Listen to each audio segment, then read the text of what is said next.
Welcome to Lynn Cullen Live, talk radio without the static. Email your questions and comments to lynn at pghcitypaper.com. And now your host, Lynn Cullen. Hey there, and welcome to yet another Lynn Cullen Still Alive. It's May 4th. It's a Tuesday, so Susan should be there. Hello? Yeah, I'm here. God, Susan. You tell me.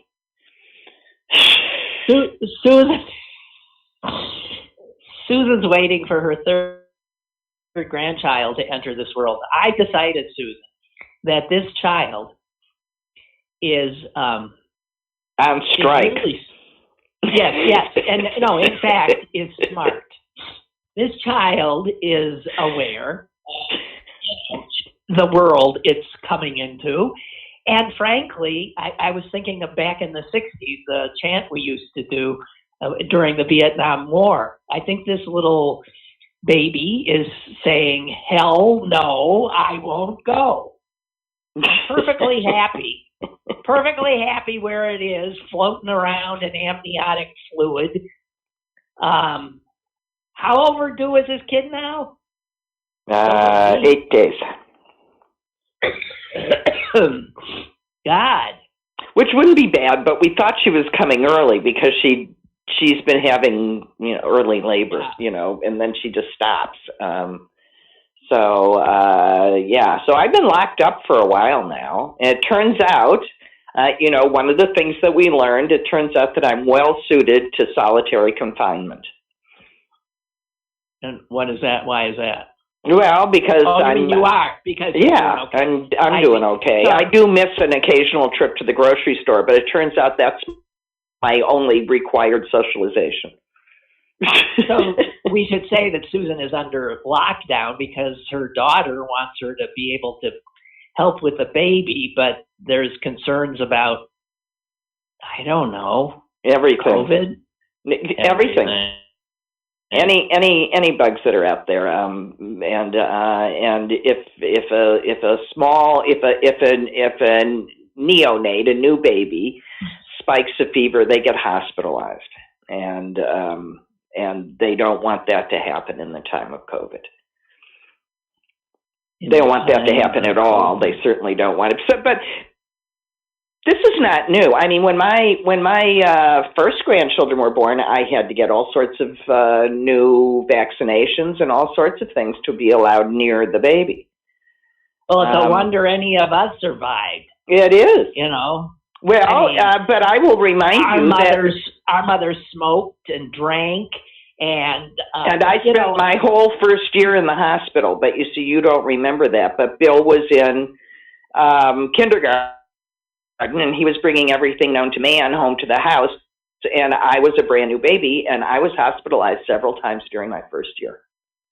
Well, anybody living in a home with a kid who's coming back from school is getting sick all the time. So what? That's right. So you mean, well, whatever. It doesn't matter. Geez, I hope this kid comes soon. Honest. Well, I'm just eager to meet whoever it is, and I'm whatever I'm going through. It ain't what my daughter and her husband are going through. They're the ones that would like this to proceed at pace. Yeah, I know. But everybody's fine. There's nothing wrong with anybody, and if it goes on too long, they'll go in after it. I'm just saying. That's a militant in there. Hell no, I won't go. Hell no, I won't go. I just think, Or it's someone that it's already so much like its grandmother that it experiences any request to move as an eviction and gets very anxious about the whole thing and just doesn't want to go. Whatever. All right. Well, listen, Suze. The story there is a story out of Chicago about this despicable human being. Timothy Nielsen is his name. And he has been charged with 4 counts of attempted murder. And that awful human being. That's his name. This person, he actually said to his neighbor before he attempted the murder, he said, There's a bunch of yuppies on the boulevard out there with their dogs. Watch what I'm gonna do. He was talking about a group celebrating a birthday party, picnicking on I guess what the this is Logan Square. It's a okay. Chicago has tons of neighborhoods that are formed around little squares and parks, right. And this is one on the west side of Chicago, actually quite near me. Yeah. So anyway, so he sees these people, and he is annoyed by their very existence, apparently, sitting, not bothering him, with their dogs and having a party. And so what he did was ram his car, drove his pickup truck, right? Yeah, of course, it's a pickup. Drove his pickup truck over the curb directly into them, and pinned a woman underneath his truck. I mean, one woman pinned. There was another one injured. There was a pregnant woman who just managed to get out of the way. He gets out of the truck with a knife. He ends up slashing one of them, screaming an anti-Asian slur at one of the people who was there trying to stop them. But so I'm reading about him thinking, good God in heaven. Then here's the part though, and here's an eyewitness. He ran over a bike, he ran over a chair, he ran over a couple other bikes, and I didn't see exactly how he hit the woman in the cooler, but she ended up under the vehicle, yada, yada, yada, yada, on and on. And so this is just like a throwaway line at the bottom of this story in the Washington Post. So he's wielding a knife. The woman's still stuck under the car. And here's what the Washington Post says. This is one sentence. The attack ended when a woman who was driving pulled over and stepped in. She managed to take the knife and the keys from Nielsen and turn his truck off. Yeah, that was me. yeah. In your dreams. No, and it was a grandmother. She had her grandchild in the car. It was a grandmother. Yeah. But why don't they tell you? What do you mean she took the knife away from him? She took the knife away from him, and she turned off his car, and she got the key so he couldn't get back in the car. And then the police arrived. And so I read this story, and all I could think of is, what the hell? And of course, I had to look at the comments, and the comments were, whoa, what a badass woman. That's the amazing story. But obviously, this is just more of these people emboldened to just what? Show their feet. I don't. My guess is she was an older white woman that this man would listen to. This was a group of diverse people that he plowed into, and he's just this awful ex-con. I mean, he's not a nice man to begin with. He's got a record and everything else. It's Well, he's going away for a long time with this one. Well, this is 3 attempted murders. Yes. Yeah. So, good God in heaven. But yeah, that's why I box every day, because in my dreams I go and take that guy out. Yeah. Be on the news. Well, she's not, because I watched this on the news last night, and I will tell you, there was not a word about her. She's a story. I want to know how she did it. Well, she might not want to be the story, Well, she might not want to be. That's true. So, I last night watched, finally, now that it's available on my screen at home, I watched Nomadland. Have you seen it? No, I didn't, because I just read a lot of reviews from people that didn't like it. So I thought, well, I'm not going to watch it. Well, I had read those too. I watched it, and I thought it was brilliant. Well, it's good enough to win the Best Picture. It is brilliant. It's not perfect. I like it is, I mean, I rarely can watch anything in my own home without, getting up, moving around, doing something else. I sat just transfixed because, first of all, the beauty of the cinematography and the beauty it shows of this country. In some ways, I thought it was almost a love letter. I never heard anybody say this, a love letter to the American people and the country. And it makes sense that it was this Chinese woman who came here and fell in love with America who did it. So it is as close to a love letter. There is nothing, even though it is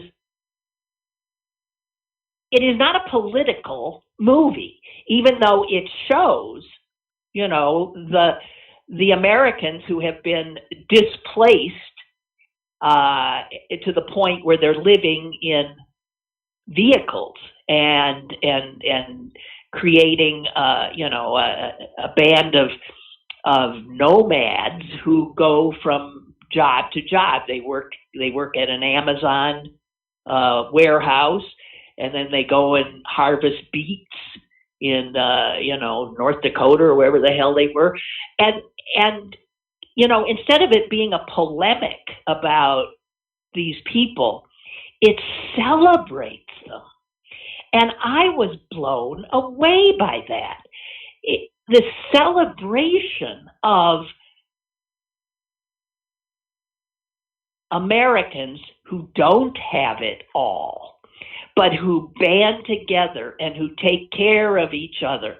And there was a nobility about these people. And what I loved about it was the reality of it, the fact that almost everybody you're seeing is a real person and is, in fact, living that life.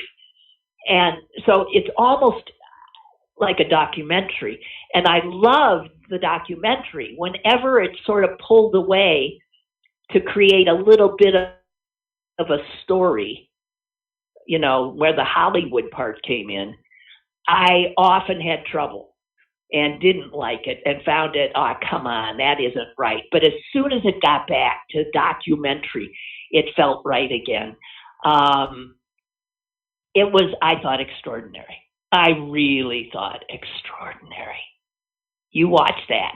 Okay. So listen, I've been like it to her having a diarrhea attack in a bucket. That's, oh yeah, it's a great story. And I shared some of these negative reviews on the show, and then I said, watch it, and I watched that, and wow, it is a portrait of the America that most of us don't see, because it is the invisible Americans, the homeless. Although there's a great line in it where a child says to Frances McDormand, my mom says you're homeless. And she said, no, I'm not homeless. I lost my house. I'm houseless. But my home is where I am and where I go in my van. And I thought there was something wonderful about that as well. But the real people you meet are mind-blowing. 2 women in particular and 1 guy. I mean, just mind-blowing. If it were done by a political person, it would have been a totally different thing. Right. But this is that woman who came here from China and who lived here with poorer people. I remember reading somewhere that she lived in a really sort of dumpy neighborhood somewhere in California, and always was with, working class people in America, people who didn't have much.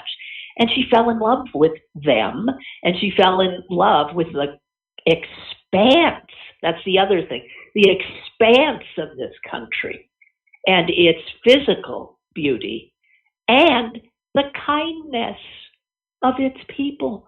What could be more wonderful than to be reminded that Americans can be seen as extraordinarily kind and working together to help each other? It is everything that seemingly we are not right now, and with the pandemic and everything else in our politics. It was like such a different perspective.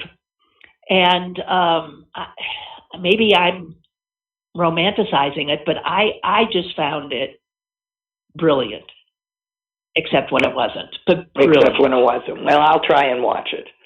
I've been stuck on the total other end of the spectrum. I've been binge watching Married at First Sight. I don't even know what that is. Is that some horrible reality show? Yes, it is, but it's strangely compelling. God.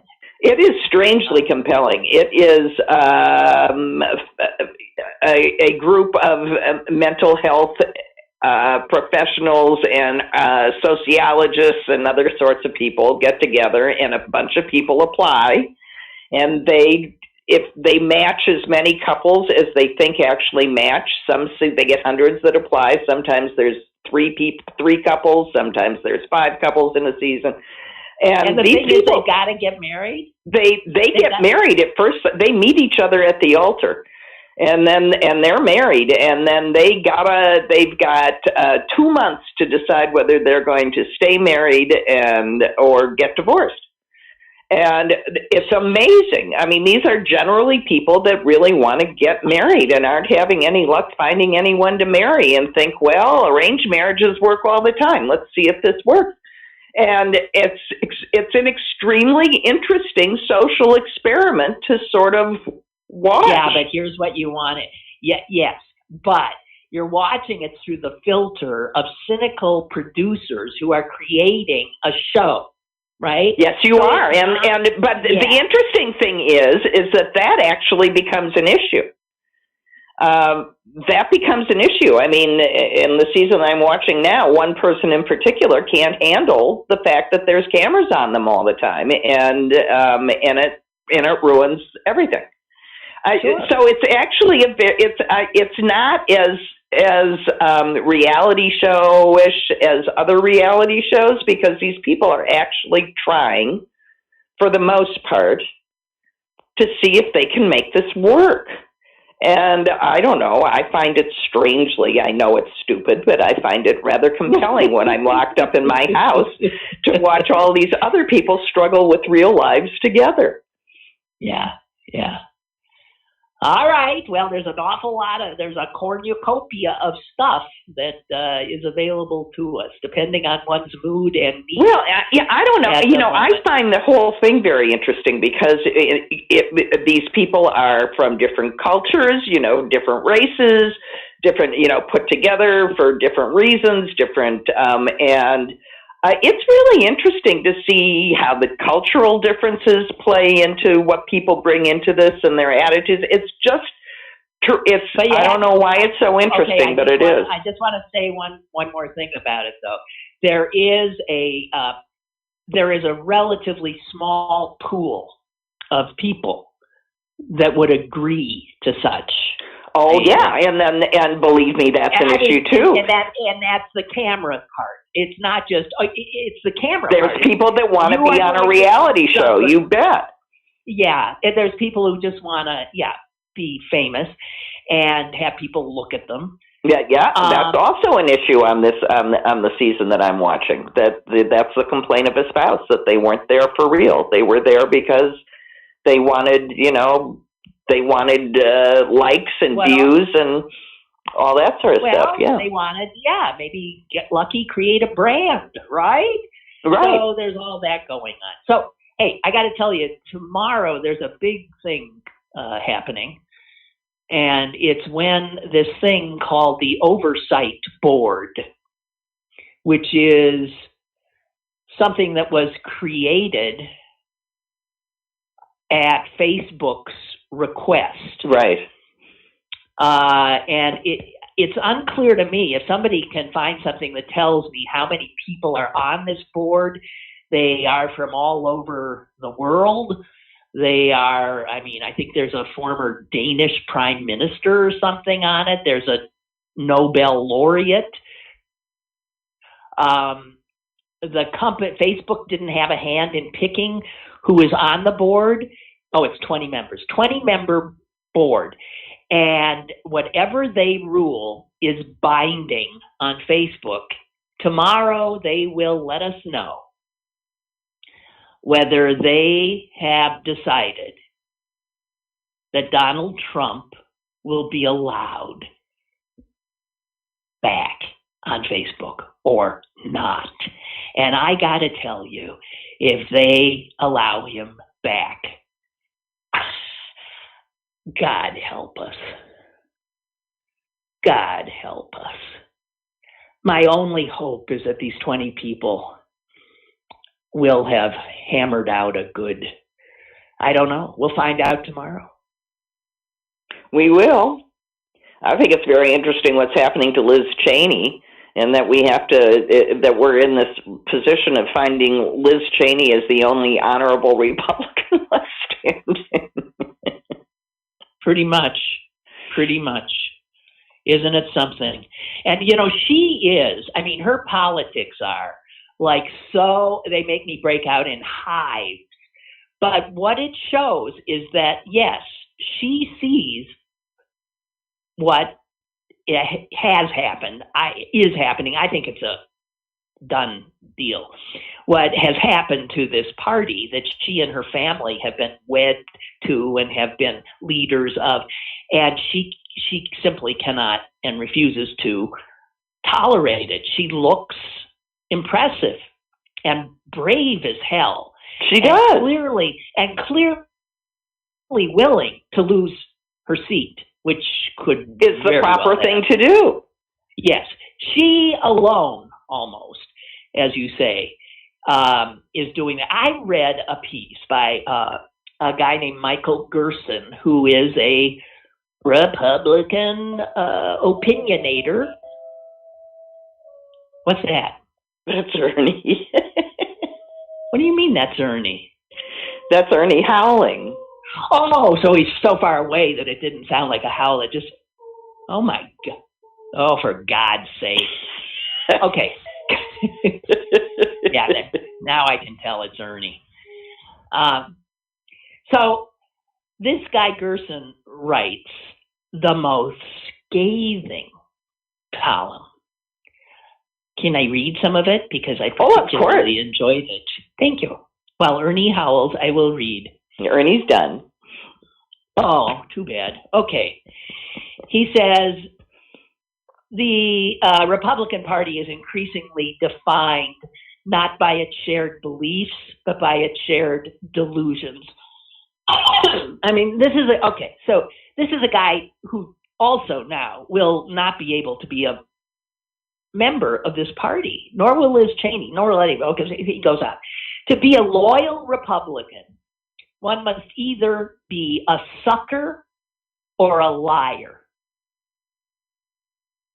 And again, what a nice choice. Yeah. This is a guy I've read for years. He served in Republican administrations. He is as Republican as they get.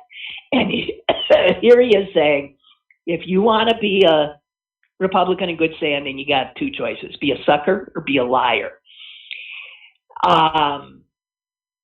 And he said we can safely assume that most Republican leaders are in the second category. Absolutely. Absolutely. Yeah. And so shameless about it. It's like, ain't this fun? Let's see what we can sell them today. I know. It's beyond belief. Knowingly repeating a lie is now evidence of Republican fidelity. Moral clarity against lying is sometimes made harder by our loose application of the term. When public figures disagree with you, they are not generally lying, they're disagreeing.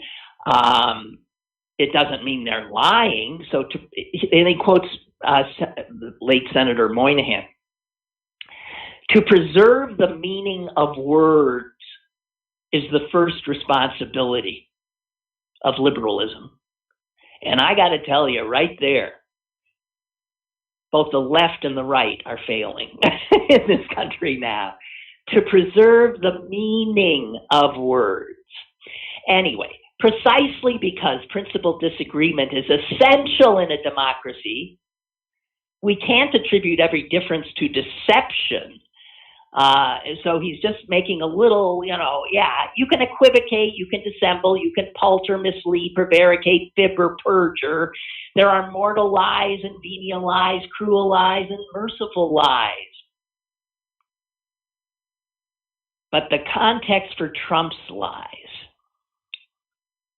such as when he falsely asserted that Barack Obama was born in Africa and thus illegitimate as president, that lie was permission for racism.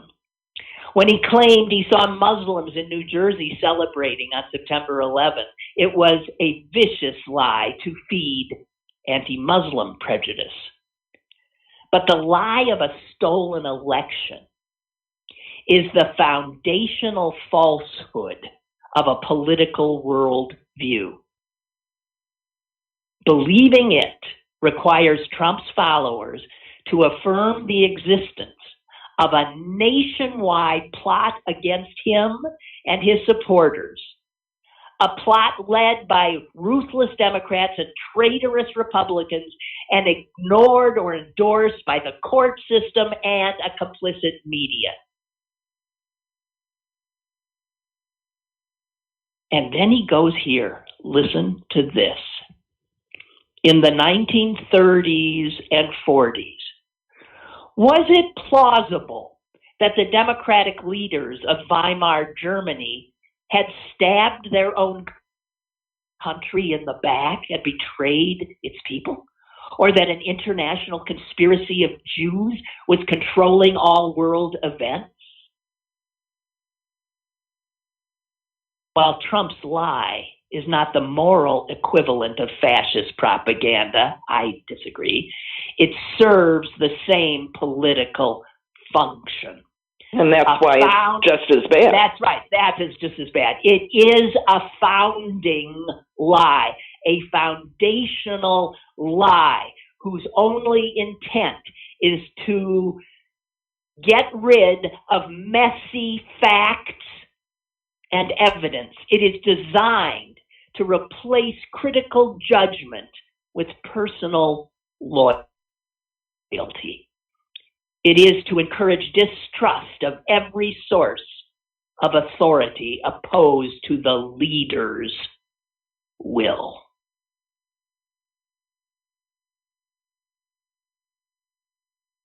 And this guy goes on, it is the elected Republicans who are lying with open eyes out of fear or cynicism who will have the most to atone for. With the health of U.S. democracy at stake, their excuses are disgraceful. Michael Gerson, Republican. I don't know how this is going. What the hell is gonna happen? Well, the sad part is all these people waited so long to start screaming about these things that no one listens to them. They allowed themselves to become marginalized. The time to be screaming was way at the beginning, and to keep screaming and to allow another path. And all of these, oh my God, how did this happen? I'll tell you how it happened. The good Republicans went silent. That's what happened. And now they aren't silent anymore. They all had to leave. They couldn't believe this was going to happen. I'm sorry. Too little, too late. This has been growing in that party since Ronald Reagan. That's what his attraction was, and we remade him as this, wonderful human being, which he was not. Well, he wasn't Donald Trump. No, but he was on that. From it. He was on that slippery slope. Well, yeah, no, the thing I most hold him responsible for is his demonization of government. Yes. Government is not the answer. It's his demonization of government. And where does that take us? Well, we're seeing. So I just, I don't know what's going to happen, though. I mean, I'm sorry. And I don't either, because we aren't doing anything in the midterm. No, this party could take back the House. Yeah.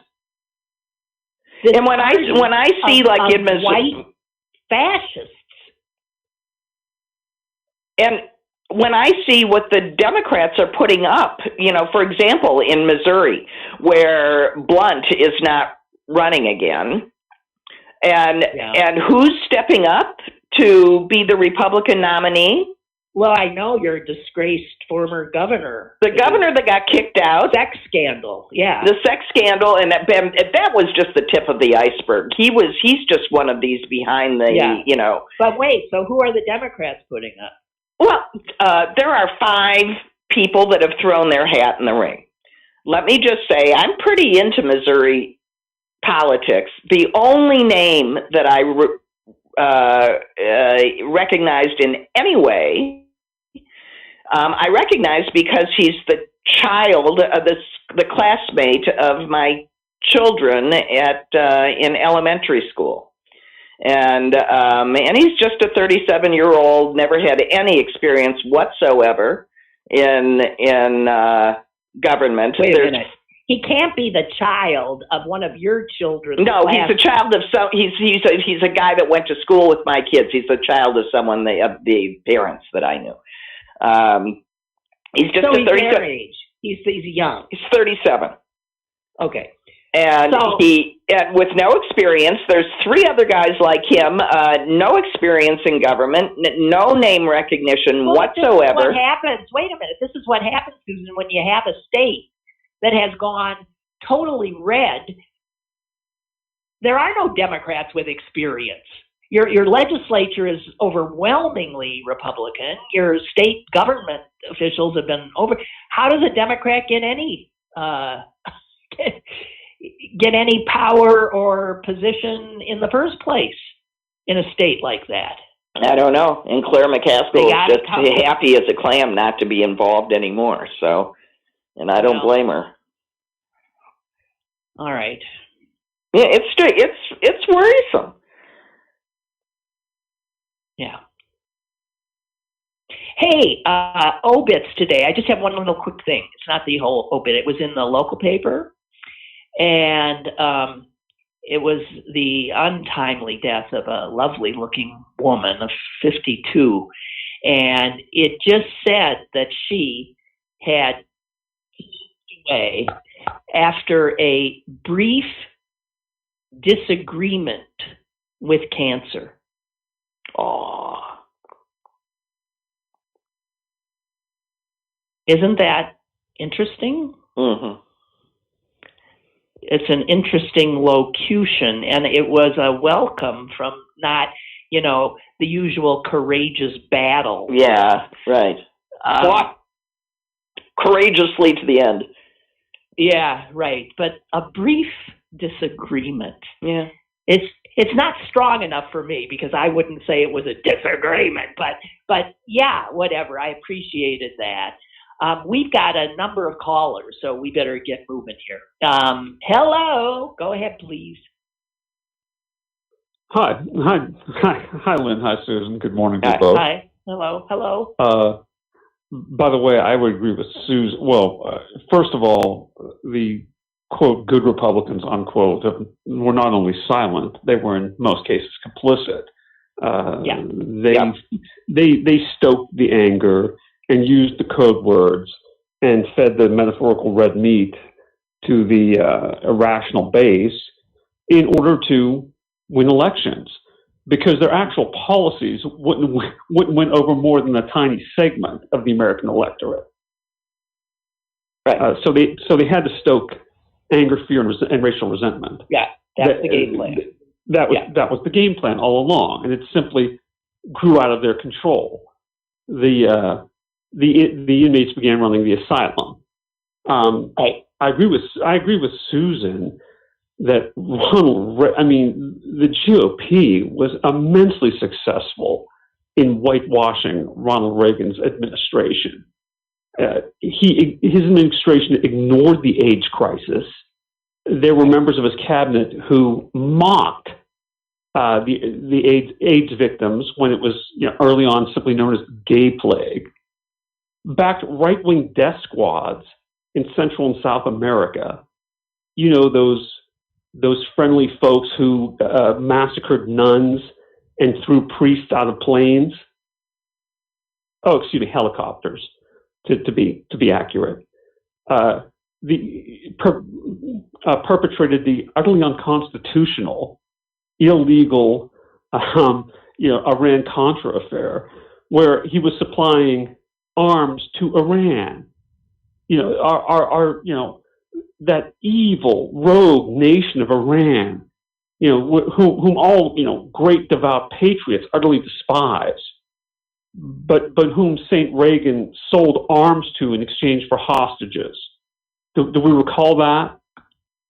Yeah. And the other thing that is just, and Lynn, you've coined it correctly. They're shameless. They've been shameless and relentless. They mock Joe Biden as senile. Meanwhile, they deified Ronald Reagan. Who actually was. Go back and watch the first Reagan-Mondale debate. He didn't know where he was at one point. He forgot that he was at a debate.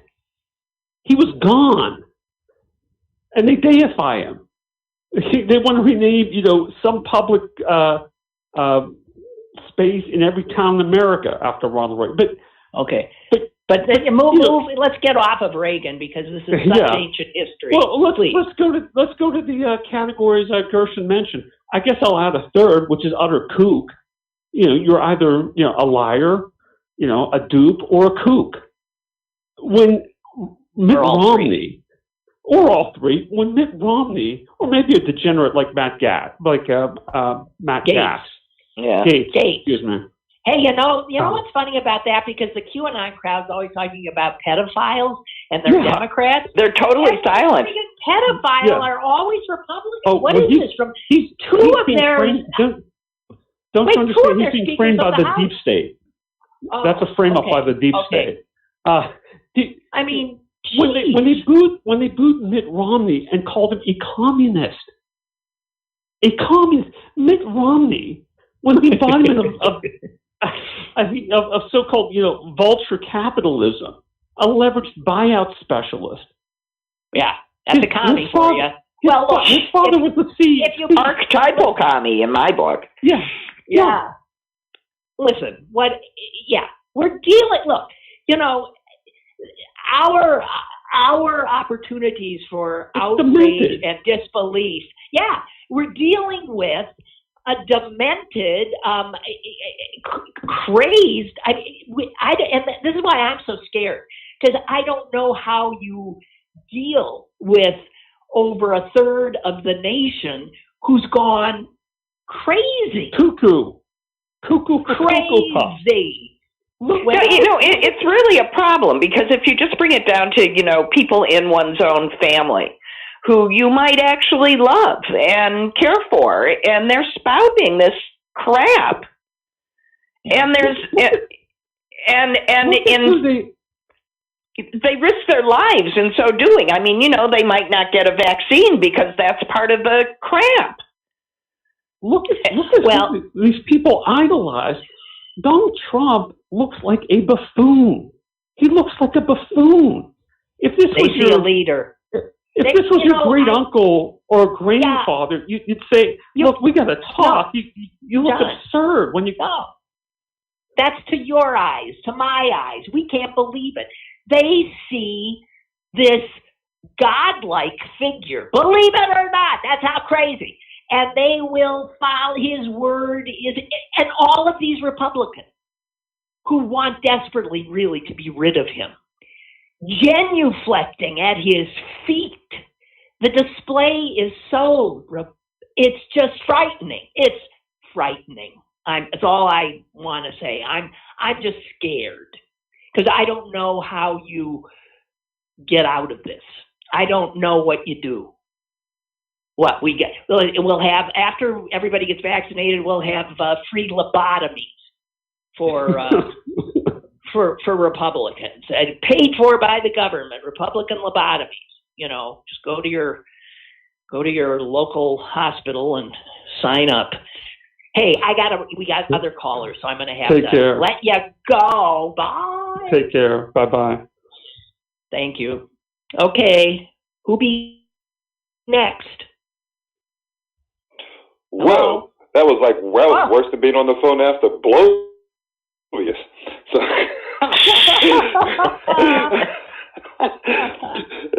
he did cover one thing that I was going to cover. I was going, talking about Reagan. Not being as bad as Trump. And yes, he was. He just had better hair and better delivery. And the one thing that he didn't bring up was, the welfare queen, Cadillac driving welfare queen trick. Right. It was the same thing. Then we could actually go back to Richard Nixon and his Southern strategy, where I think it actually began. All this began. So you go from Nixon to Reagan. Yeah, you're right. I didn't go for. Yeah. You can go far. No, it is so true. It is true. But I'll tell you what. Also, Reagan begot. Mm-hmm. That's how Roger Ailes got into politics, and Roger Ailes, of course, brought us Fox News, and pretty much right there, you start to see how an entire third of a nation becomes crazy. And, they were just that's what propaganda does. Mm-hmm. That's right. This is just a case study in how to manipulate a population and play on all of their worst impulses to create a movement. It's not the first time it happened. He followed the playbook exactly, and that's why when people start talking about Nazi Germany, it's appropriate. It's not inappropriate. It is a direct comparison. Absolutely true. And now you got Republican columnists saying, in 30s and 40s Germany, that's where you start the foundational lie. Yeah. And you end up with, Clarence can't talk. Go ahead. Well, I wasn't going to talk over you, but I had promised myself not to do puns, but I have to say, this is what ails us. But that's not bad. Yeah, but I was to talk about family members and friends and us bleeding heart liberals not wanting to confront them. I dumped a guy I knew from high school. Dumped him. Stopped calling him a friend because he was a Trump supporter. And he got. I can't believe you're gonna let politics come between us. I was like, no, it's not politics. It's Trump. And I said, if you support Trump, you support a lot of things that are horrible. That's against me, your own family members. This, that, the other thing. I can't call you a friend because it diminishes the word friend in my head. You got to go. That really upset him, and I'm like, that's too bad. And I will, and I will not talk to friends. Although my family members are getting vaccines left and right, and everybody's cool, but they know that they will be dumped, or that I will not hold back over a dinner table, or we're not going to talk politics. But you don't want me here, I will leave. If you're like, this is too serious. But the Bleeding Heart liberals don't want to make waves. I said this before. Back in 2016, you don't want to, make waves with old Uncle Joe and his racism, so we just kind of ignore him and let him talk.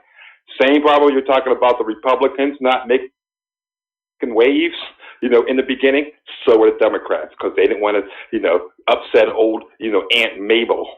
No, and it turns out, Clarence, that all you need is one brave person to walk up to a bully and take away his knife and his gun. Exactly. Yeah, and it could be a little old woman. Wait a minute, that's a good callback to the beginning of the show. That's a perfect analogy. That's right. Thank you. Which I would have thought about. By the way, I'm stealing it. Huh? Feel free. The classic, though, of that's why these moments, like, what's his name before the House Un-American? Oh, have you at long, Last no decency, right. Decency, which was the beginning of the end of McCarthyism. But yeah, the moment has to be right, and people have to be willing. Enough people have to be willing. But if you think about that, McCarthyism was the same group of Americans who we're freaking out about now. Yeah, they never go away. They just go silent. You just have to sort of get them back under their rocks. Yeah, and that's why I was talking about, when you talk to your friends and family and you tell them exactly how you feel, you don't care about the feelings, you don't care about losing them, you change the zeitgeist.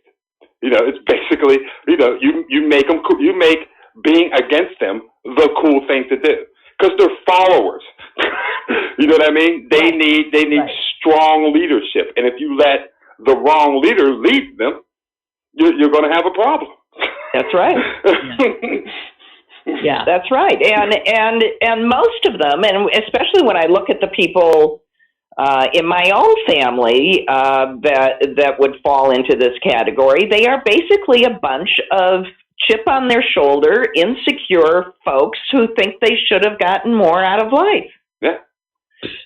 And I look at them and I think, how dare you? How badly are you doing? And if you're doing badly, it's your own damn fault. You had the same advantages as everybody else in your family. Go for it. But that's who it is. It's a lot of folks who think that the world owed them something they didn't get, and it's just that disgustingly simple. It's a bunch of whiners. Yeah, I'm telling you. That's all Trump does is whine. They totally understand. It's where's mine? He's getting more than me. Where's mine? They're whiners. I have to find this psychology article that I read a few years ago about the one percenters, or the people who are up there, and how depressed they are, and how they need to get more and more and more and more and more and more and more. Well, look who's getting divorced. I guess money doesn't bring you much happiness. Yeah, but I had that discussion with a group of friends on Facebook yesterday. And I told them, I said, come on now, let's be realistic. It's 27 years. They've been together for 27 years. That's a long run. I know. Yeah. I'm sad about it. I'm sad about them. I'm sad about it. I don't understand. I'm not sad about it. I understand that it's 27 years. We were indoctrinated to believe that you're supposed to be married for a lifetime, and that's rare. I'm thinking if you go for a quarter century, it's rare that people that it's good. It's rare that is a good situation. Most people just sort of like, right, this is my bed, and I'll lie in it. Hey, I gotta let you go. Come on! I want to beat the other guys a long time. Now you don't. You had as much time as the last caller. I don't know. I'm just kidding. Are you whining? Are you whining? Yes, I'm whining. I don't care. Yes, you are. No one's picking on me. Bye, Clara. Have a good day. All right. Bye. Bye. Their caller. If I do, come on in now. Otherwise, forever hold your whatever you want to hold. Bye. Hello. See, I do. Hello. Hello, Lynn and Susan. This is Felicity. Hi, Felicity. Felicity. Hi. This will be short and sweet. I was so glad that you mentioned Oliver stew. I looked it up, I made it, and it's fantastic. Isn't it the most delicious thing ever? It's Italian chicken soup, but it's so good. I think that tarragon makes it extra special, too, the fresh tarragon. Yeah. No, it is the tarragon. It's absolutely delicious. You're making me hungry. I might have to make some. It's so good.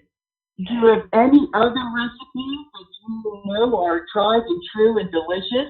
Well, that is the absolutely runaway favorite at the moment. But I don't. Yeah, sorry. That's it. Oliver stew is all I'm glad you you mentioned it. Okay. I'm glad. Thank you very much. Okay. Bye-bye. Bye, Felicity. Bye. Okay, I've got a bunch of emails here. And two of them are about the Facebook thing. Chuck says, I find it laughable that Facebook has created this oversight board to make decisions on suspensions. Facebook has an established set of rules, and Trump violated those rules.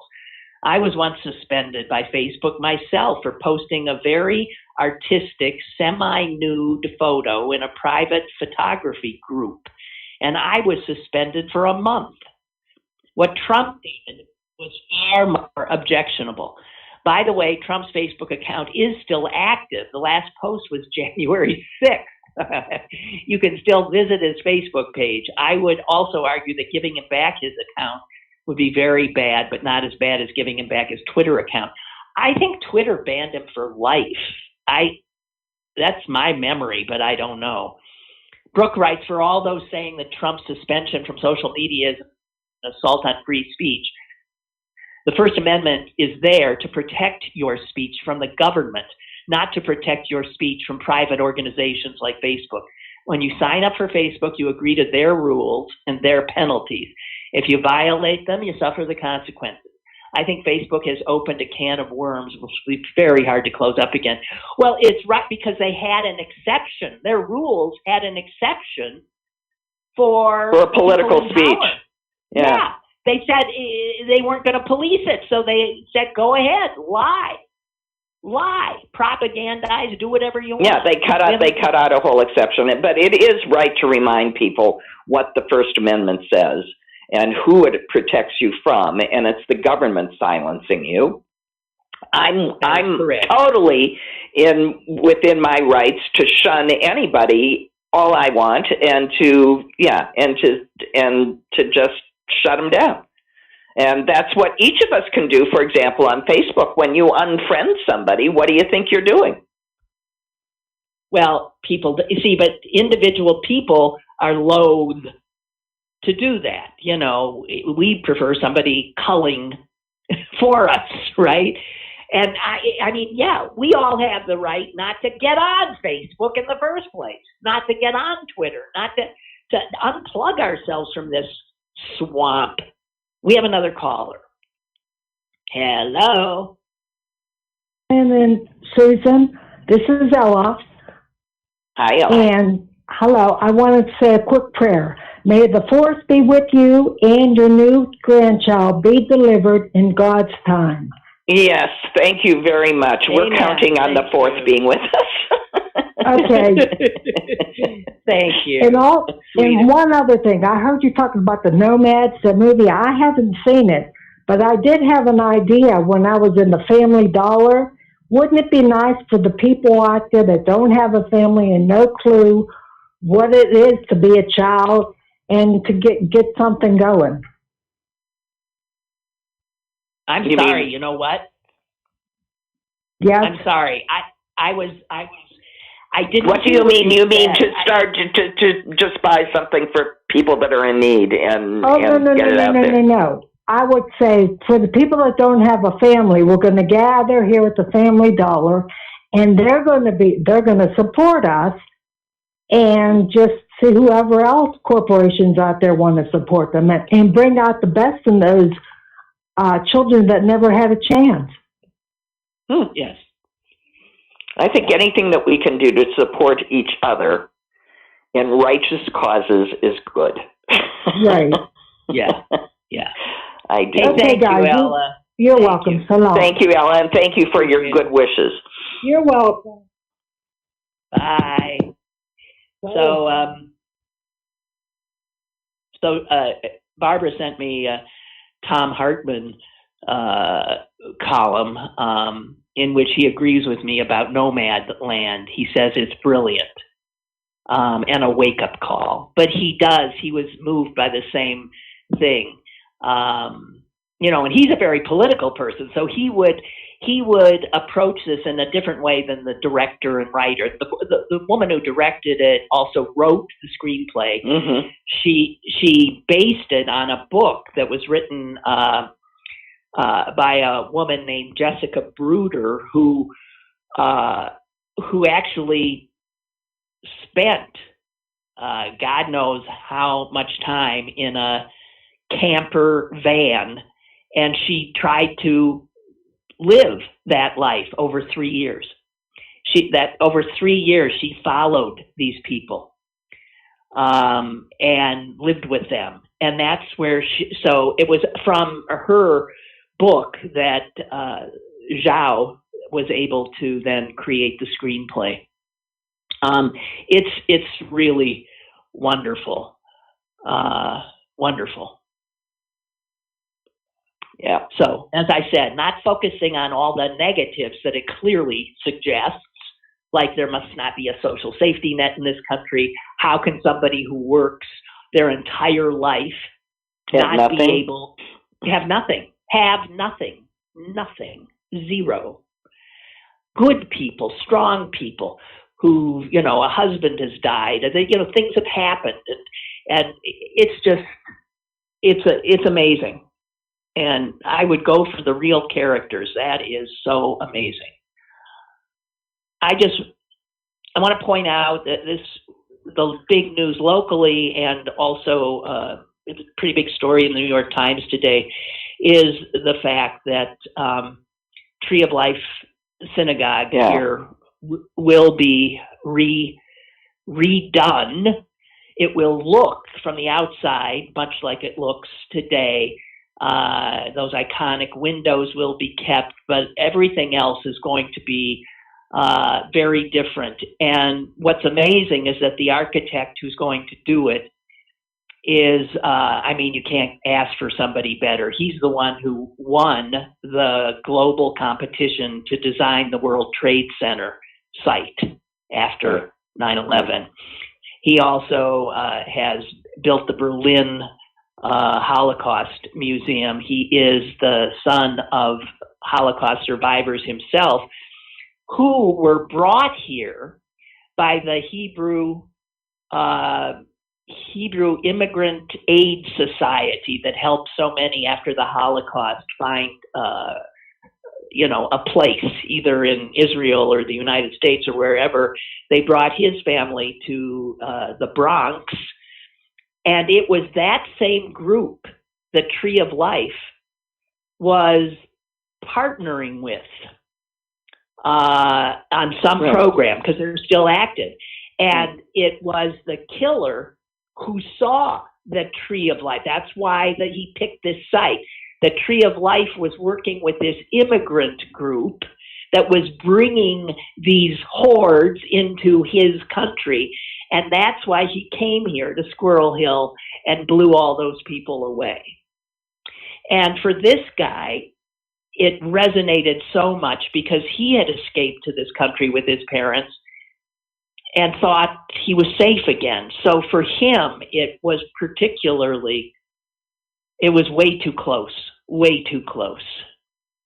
Anyway, I'm glad because, I drive by it almost every day, and it'll be so wonderful when that place has life in it again.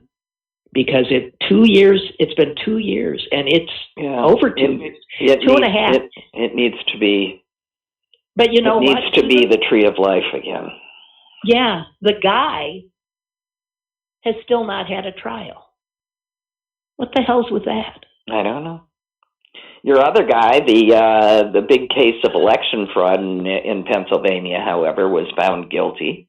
The guy who voted for his dead mother? Who voted for his dead mother and tried to vote for his dead mother-in-law. But I would like to point out that guy got 5 years probation, and that there's a black woman sitting in jail for 5 years. In Texas. In Texas. For trying to vote when she didn't realize it because she had she was on probation, that she was not allowed to, and they threw her in jail for 5 years.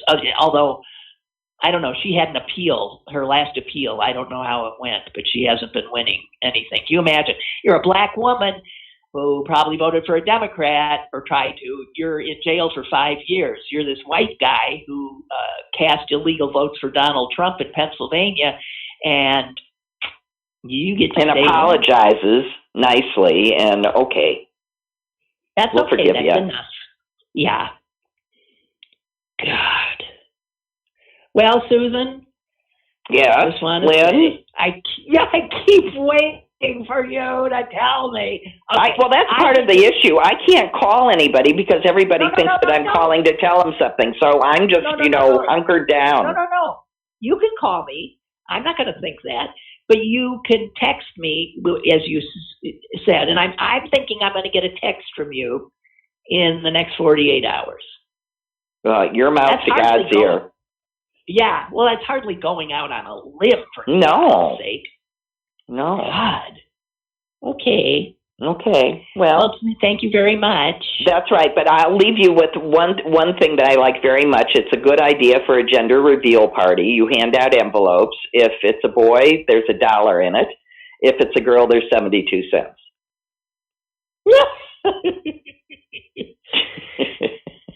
I like that.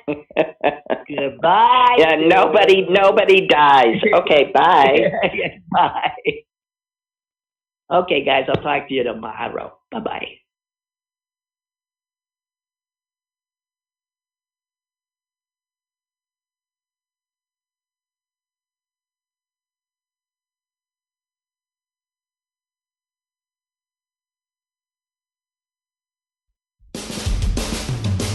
Lynn Cullen Live, Monday through Friday from 10 a.m. to 11 a.m. and archived at pghcitypaper.com.